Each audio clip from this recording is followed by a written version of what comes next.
kakatapos lang na laban ni Raymart Gaballo sa General Santos City sa ilalim ng Sanman Boxing, tumapat siya sa kapwa Pinoy fighter na si Jello Bacalso sa isang All-Filipino showdown. Lumaban ng matatag ang magkabilang panig, ngunit habang tumatagal ay unti-unting lumalabas ang kontrol at experience ni Gaballo.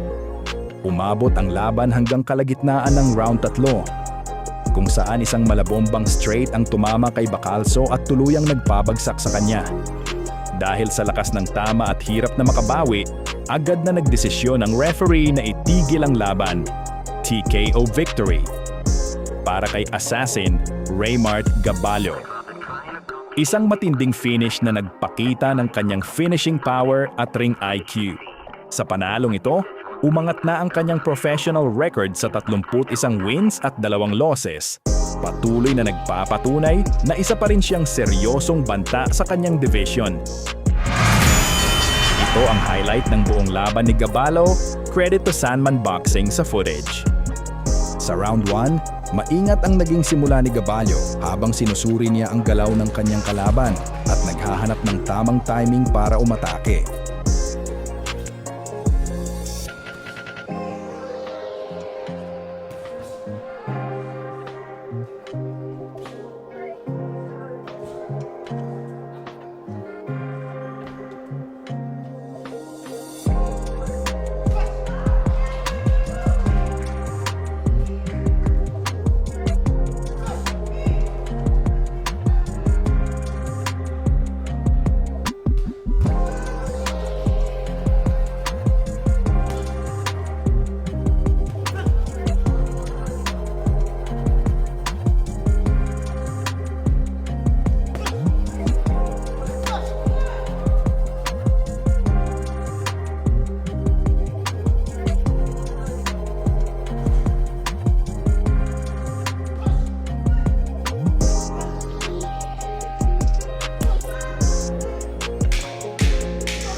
Sa round 2, unti-unti nang uminit ang laban.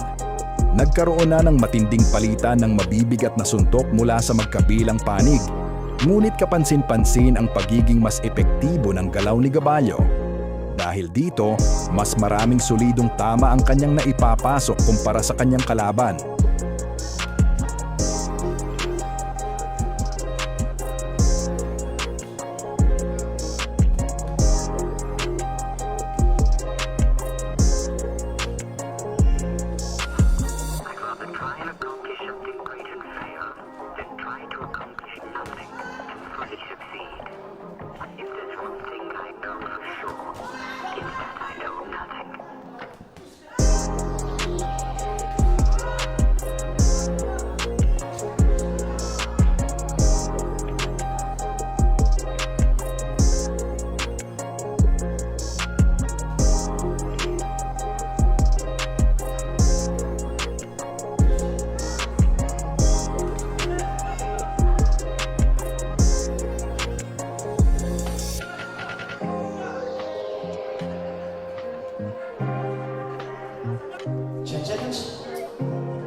Sa round 3, dito na natagpuan ni Gaballo ang tamang tiyempo at distansya.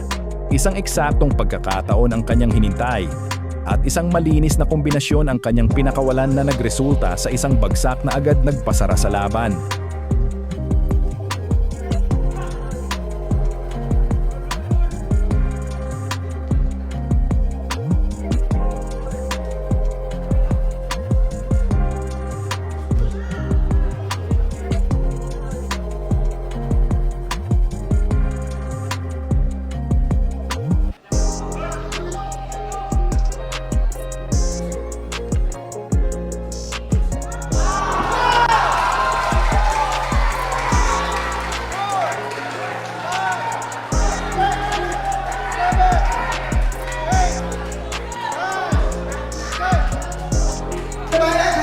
Victory, Maxer Raymart Gaballo!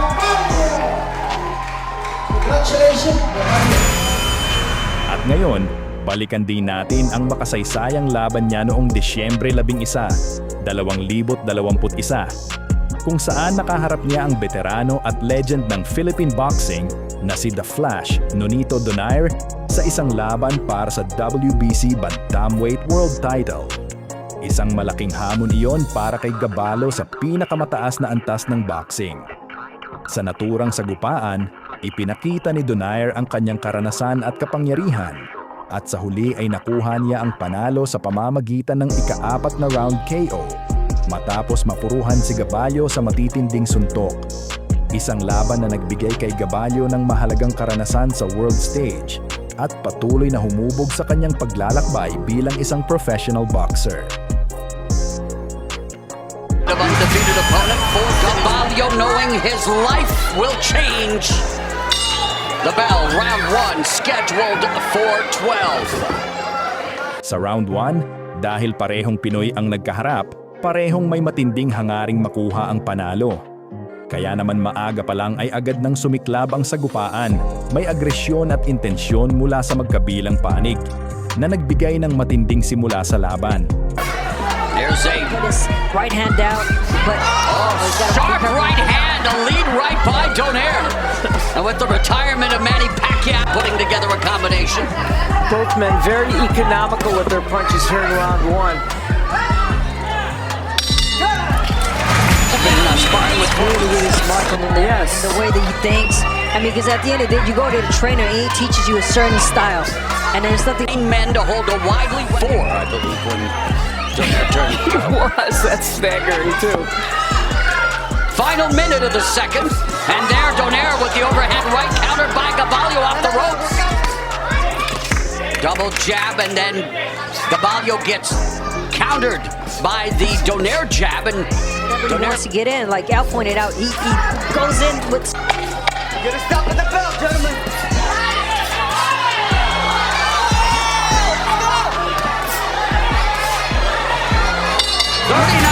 Nonito Donaire. He's smart about that left hook. He doesn't just let it go. He waits for the right time. He didn't see it there. He didn't let it go. 39 last month. He felt after the Inoue fight that he still had a purpose in the sport. Came in 10 pounds, but he best wait until he gets. Gabalio started first, and now we're in the fight. Counter left hook upstairs by Donaire. There's the jab. It lands for No one's major weapon. Yeah, we talk about Donaire, of course, right hand, but This fight has turned into a timing type of fight. They're both waiting for the right time.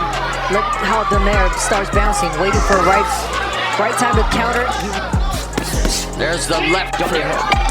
And the youth of Gabalio being served until the final seconds of the third as Donaire now unloading on Gabalio, but Gabalio fighting back. Good stuff in round three. You know, they say that once you get older, you lose your legs. It doesn't show. Oh, wow, there's a the opposite. well-timed right hand. Gabalio.